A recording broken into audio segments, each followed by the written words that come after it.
میں بھی قرآن سے جو 50 آیات سلیکٹ کی ہیں نا، ان میں یہ آیت بھی سلیکٹ کی تھی. وہ 50 آیات وہ ہیں کہ آپ کو پورے قرآن کا مقدمہ سمجھ آ جائے گا.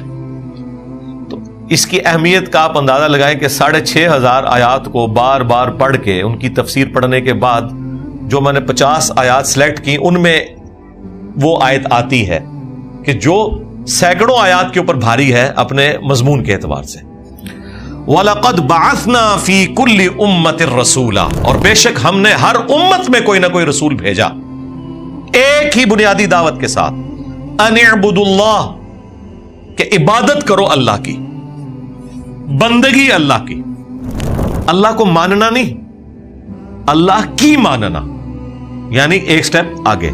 کو ماننا تو ہے، کی ماننا.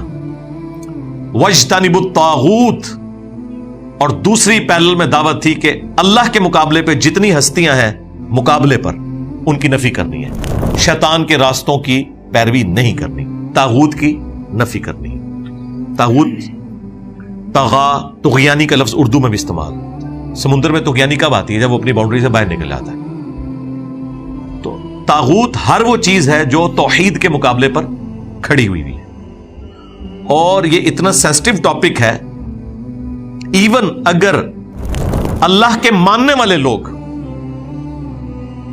اللہ کی پسندیدہ ہستیوں کو اللہ کے مقابلے پر کھڑا کر دیں تو ان معنوں میں وہ بھی طاغوت ان کے لیے بن جائے گا، اگرچہ اللہ کے حضور وہ حزب اللہ ہوں گے. مسند احمد میں حدیث ہے، اللہم لا تجعل قبری وثنا یعبد، اے اللہ میری قبر کو وہ بت نہ بننے دینا کہ لوگ اس کی پوجا کریں. نبی کی قبر کیسے بت ہوگی؟ نبی تو اللہ کا نمائندہ ہے دنیا میں. نہیں، جب پوجا ہوگی اگرچہ نبی کی ہو رہی ہوگی وہ بت بن جائے گا. عیسیٰ ابن مریم وجیہا فی الدنیا والآخرہ ومن المقربین ہے، لیکن اللہ تعالیٰ کیا کہہ رہا ہے کہ تم نے اللہ کے سوا عیسیٰ اور ان کی ماں کو معبود مان لیا جو نہ تمہارے نقصان کے مالک ہیں نہ نفع کے، یہ تو روٹی کھانے کے محتاج تھے سورۃ المائدہ میں. اور پھر فرمایا من دون اللہ ہے یہ، حالانکہ من دون اللہ نہیں تھے. اللہ کے پیغمبر من دون اللہ کیسے ہو سکتے ہیں؟ ایک صورت میں جب لوگ انہیں اللہ کے مقابلے پہ کھڑا کرتے، اس کانٹیکسٹ میں پھر وہ من دون اللہ ہے. پھر صرف بت نہیں، پیغمبر ہوں، فرشتے ہوں، جنات ہوں، سب من دون اللہ بن جائیں گے. اس میں ان ہستیوں کا قصور نہیں ہے، بنانے والوں کا قصور ہے. لیکن اللہ تعالیٰ تو اپنی توحید میں کوئی چیز برداشت نہیں کرتا. شرک کیا ہے کرسچنز نے، اور اللہ تعالیٰ فرما رہا ہے کہ اگر اللہ ارادہ کرے عیسیٰ کو، اس کی ماں کو اور جتنے زمین میں سب کو ہلاک کر دے، اللہ کا کوئی کیا بگاڑ لے گا؟ ہونا چاہیے تھا کہ سارے کرسچنز کو ختم کر دے. نہیں، انہوں نے کہا جس کو تم نے خدا بنایا ہوا نا اسے بھی میں ہلاک کر دوں، میرا کوئی کچھ بگاڑ نہیں سکتا. اب پیچھے کیا رہ گیا؟ توحید اسٹیبلش کرنے کے لیے ہمارے استاد مولانا ساق صاحب بڑی اچھی بات کرتے تھے، اور یہ جملہ بھی میرا بعض لوگوں نے آؤٹ آف کانٹیکسٹ کاٹا کہ جب توحید بیان ہوگی تو گستاخی آٹومیٹکلی ہو جائے گی. کہتے ہیں، دیکھیں انجینئر صاحب کہتے ہیں کہ گستاخی، انبیاء کی گستاخی کرنے کا نام ہی توحید ہے. جسے تم گستاخی سمجھ رہے ہو وہ آٹومیٹکلی ہوگی جتنی بار توحید بیان ہوگی. مولانا ساق صاحب نے تو پنجابی میں بڑے پیارے جملے بولے. انہوں نے کہا پھر جدو توحید بیان کریں گے پھر تے کم آگے کہ نبی دے پلے کوئی شے نہیں، سب اللہ نے اختیار ہے، تے آپ ہی گستاخی تے ہو جانی ہے، کیا کریے؟ سٹارٹ ہی سے ہوگا، پھر تے کم آگے کہ عیسیٰ ابن مریم روٹی کے محتاج تھے، آٹومیٹکلی اب عیسیٰ ابن مریم کی گستاخی ہوگی. جی اب ان کی جو اینالوجی ہے اس میں تو یہ کہتے ہیں کہ اچھا حضرت عیسیٰ روٹی کے محتاج ہے، پھر روٹی تو افضل ہو گئی. واقعی بالکل لاجیکلی میتھمیٹکلی تو افضل ہو گئی. یہ اس طرح مرتبے بناتے ہیں نا، روٹی افضل نہیں ہوئی ہے، اللہ تعالیٰ نے اسباب کے ساتھ دنیا کو جوڑا ہے. اس طرح افضلیت ہونا شروع ہو جائے تو پرندہ اڑ سکتا ہے، مسلمان نہیں اڑ سکتا، تو پرندہ افضل ہو گیا انسان سے؟ نہیں. تو اس سے وائس ورسا رزلٹ بھی نکلتا ہے. جو لوگ کہتے ہیں کہ اگر گورا یہاں بیٹھ کے سیٹلائٹ کے ذریعے افریقہ اور آسٹریلیا میں دیکھ سکتا ہے تو اللہ کا ولی کیوں نہیں دیکھ سکتا؟ وہ یہ رزلٹ نکالتے ہیں کہ مادہ ترقی کر سکتا ہے تو روحانیت کیوں نہیں کر سکتی؟ تو کرو جناب، اسیرو کیا ہے؟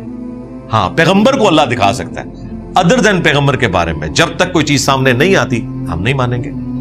ہم نے تو دیکھا کہ آپ کے اولیاء بغیر اینک کے سامنے کاغذ دیکھ کے نہیں پڑھ سکتے، اور وہ اینک بھی اجمیر شریف والوں نے نہیں بنائی، نہ بغداد والوں نے، گورا شریف نے بنائی ہے.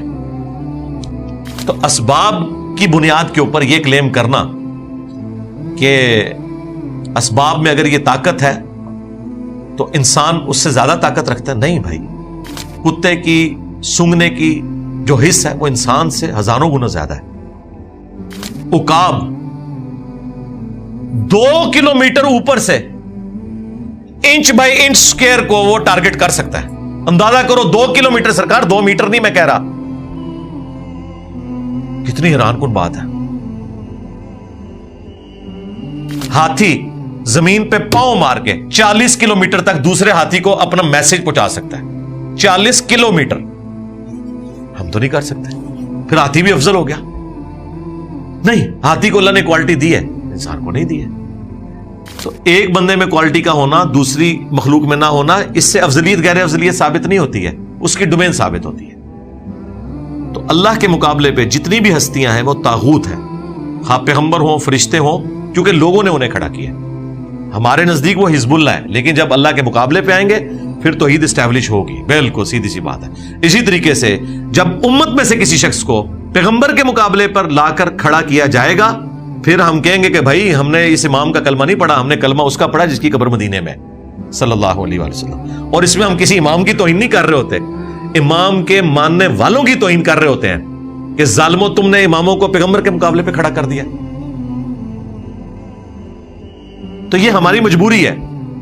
تو توحید بیان کریں گے تو گستاخی آٹومیٹیکلی ہو جائے گی ان کے زوم میں. اور جب آپ سنت کو بیان کریں گے، نبی علیہ السلام کی اتباع کے اوپر زور دیں گے، تو اماموں کی اور بزرگوں کی گستاخی آٹومیٹیکلی ہو جائے گی. باب تشیعی کوئی نہیں، آٹومیٹیکلی ہو جائے گا. اس کے بغیر چارہ ہی کوئی نہیں، کیونکہ مقابلے میں وہ کھڑے ہوئے ہیں نا، مقابلے پہ آ رہے ہیں تو کٹتے چلے جائیں گے. یہ تو کلیئر کٹ بات ہے اور اس میں کوئی دوسری رائے نہیں ہے. دیکھ لیں صحیح بخاری میں حضرت ابو بکر کا جو خطبہ ہے حضور کی میت کے اوپر